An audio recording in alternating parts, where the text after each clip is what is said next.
Assalamualaikum, saya Jajang Nurjaman dari Center for Budget Analysis. Untuk cek budget kali ini, kita akan membahas soal korupsi yang semakin menjadi-jadi. Untuk selengkapnya, saksikan terus di luar TV.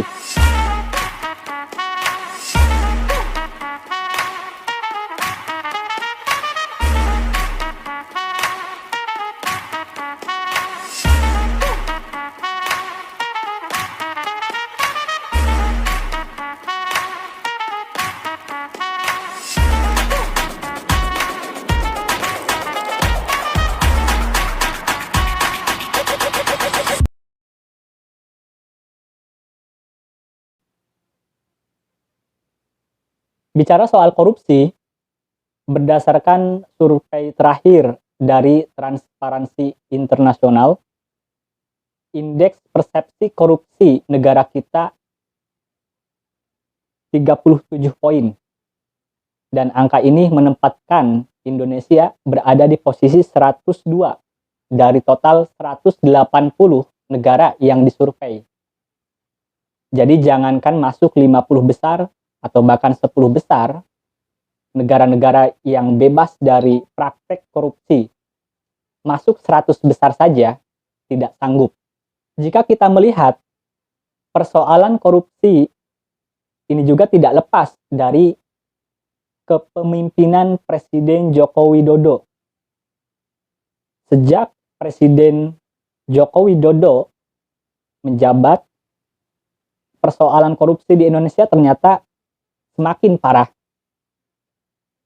Dan bahkan apa yang dilakukan Presiden Joko Widodo justru semakin menimbulkan persoalan. Contohnya, munculnya regulasi baru terkait dengan KPK yang dianggap justru melemahkan semangat pemberantasan korupsi di Indonesia. Misalnya dari struktur KPK yang sebelumnya tidak ada Dewan Pengawas, kemudian dibuat Dewan Pengawas. Dan hal ini menghambat proses teknis dalam melakukan OTT dan sebagainya. Bahkan ada unsur politik, karena pada Dewan Pengawas ada keterwakilan dari kelompok-kelompok tertentu. Dan bahkan untuk melakukan OTT harus melaporkan terlebih dahulu.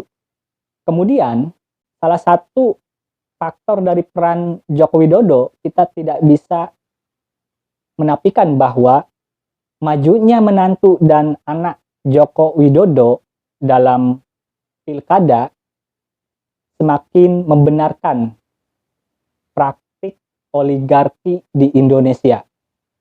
Padahal sering dibilang oleh Ketua KPK, oligarki biang korupsi.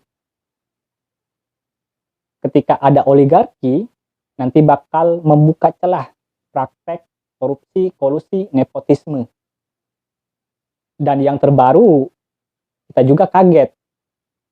Tadi, anak, menantu, dan ada lagi, anak bungsu Presiden Joko Widodo tiba-tiba membeli sejumlah saham sebuah perusahaan dengan nilai total 92 miliaran lebih. Hal ini juga menjadi tanda tanya, dari mana uang tersebut? Padahal harta kekayaan yang dimiliki oleh Presiden Joko Widodo saja sekitar 62 miliaran. Jadi jauh lebih besar dari total harta kekayaan yang dimiliki oleh Presiden Joko Widodo. Kemudian secara umum, maraknya praktik korupsi di Indonesia tentunya ada beberapa faktor. Misalnya tadi ada faktor dari pemimpin. Tapi ternyata dari segi regulasi juga masih sangat lemah, bahkan buruk. Contohnya, dalam upaya pencegahan korupsi, ada aturan soal pelaporan harta kekayaan dalam Undang-Undang Nomor 28 tahun 1999 tentang penyelenggaraan negara yang bersih dan bebas dari KKN. Tapi meskipun ada aturan atau regulasi tentang pelaporan harta kekayaan dan itu wajib, mayoritas pejabat kita masih belum taat dalam melaporkan harta kekayaannya secara periodik.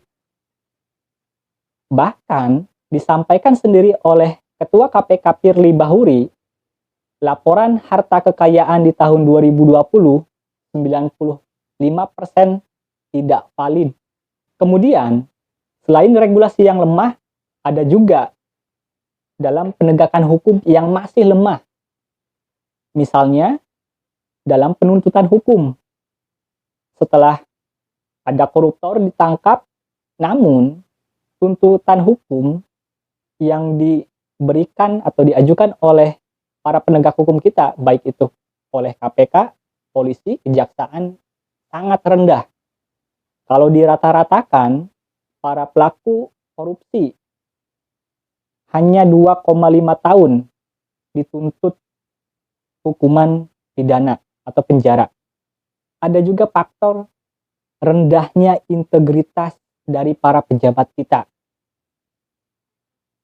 Kepatuhan dalam melaporkan harta kekayaan, kemudian kita juga bisa melihat bagaimana integritas dari para pejabat kita dari statement-statement yang sangat mengkhawatirkan. Misalnya, baru-baru ini Bupati Banyumas meminta KPK agar ketika ada OTT kepada kepala daerah tersebut atau pejabat tersebut dilepaskan kalau dia mau tobat.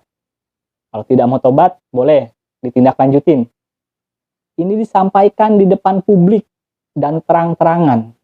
Jadi ada yang aneh terkait dengan integritas para pejabat kita ini.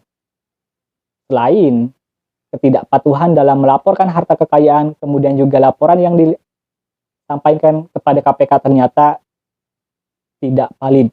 Lalu apa yang harus dilakukan terkait korupsi yang semakin menjadi-jadi ini?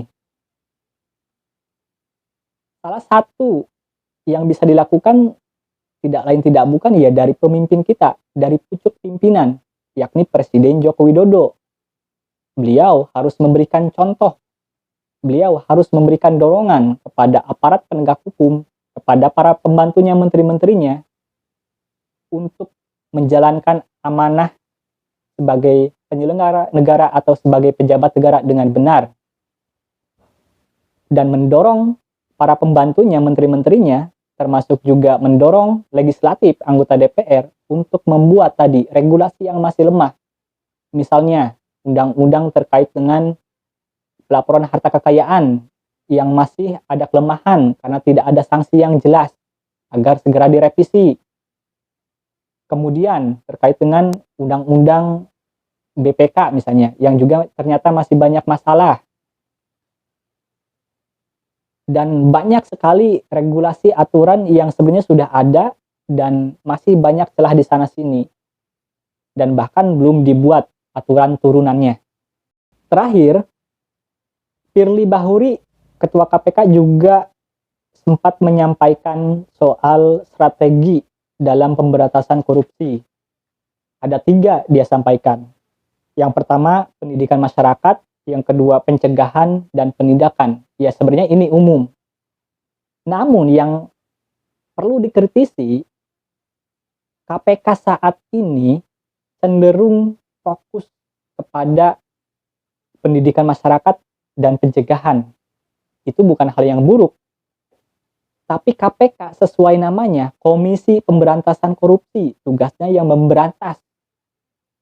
Bukannya melakukan edukasi dan sebagainya.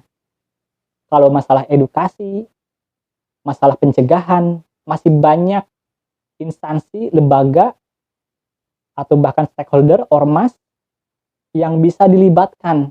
Bukannya malah KPK yang sibuk dengan hal-hal yang di luar tupoksi atau marwahnya dalam memberantas korupsi. Seharusnya KPK memperbanyak OTT, bukannya malah kaget. Katanya OTT banyak. Padahal kalau kita lihat, OTT yang dilakukan gencar-gencaran ya baru bulan-bulan ini. Antara September, November, sampai bentar lagi Desember. Di akhir tahun, ini kerja KPK sudah seperti para eksekutif dan legislatif yang kerjanya di akhir tahun. Dan selain perbanyak OTT, perkuat juga internal KPK. Agar apa? Agar setiap laporan dari masyarakat cepat ditanganin. Tidak mangkrak, tidak lelet, Karena banyak laporan yang justru mangkrak. Bahkan contohnya, sekelas PPATK yang katanya melaporkan data soal dugaan uang haram terkait narkoba dan takut digunakan untuk hal-hal yang tidak baik, misalnya untuk politik dan sebagainya, senilai puluhan triliun, justru diabaikan. Sekelas PPATK loh. Kemudian terakhir, dalam penanganan kasus juga KPK harus memperbaiki terkait penuntutan. Ayo dong KPK, gunakan pasal-pasal berat. Undang-undang sudah mengamanahkan ketika ada korupsi di tengah bencana, bisa dituntut hukuman mati. Tapi kita sampai saat ini belum pernah mendengar ada satu koruptor yang dituntut hukuman mati. Dan bahkan terkait OTT, KPK juga terlalu sibuk di daerah-daerah. Ayo dong KPK, lakukan penindakan atau OTT di pusat. Cari lawan yang besar, jangan cuma kelas cere. Saya kira seperti itu terkait dengan masalah pemberantasan korupsi. Untuk KPK, jangan kebanyakan gimmick, kebanyakan ngeluh, tapi perbanyak OTT, tangani kasus-kasus yang masuk, laporan-laporan dari masyarakat, dan kemudian untuk presiden, ayo dong Pak, berikan contoh, dorong para pembantunya untuk memperbaiki tadi celah-celah regulasi yang masih lemah di sana-sini. Dan ingatkan para pembantunya yang masih bandel, tidak mau melaporkan harta kekayaannya, bahkan laporannya pun dibilang tidak valid oleh Komisi Pemberantasan Korupsi. Terima kasih, saya Jagan Nurjaman. Wassalam.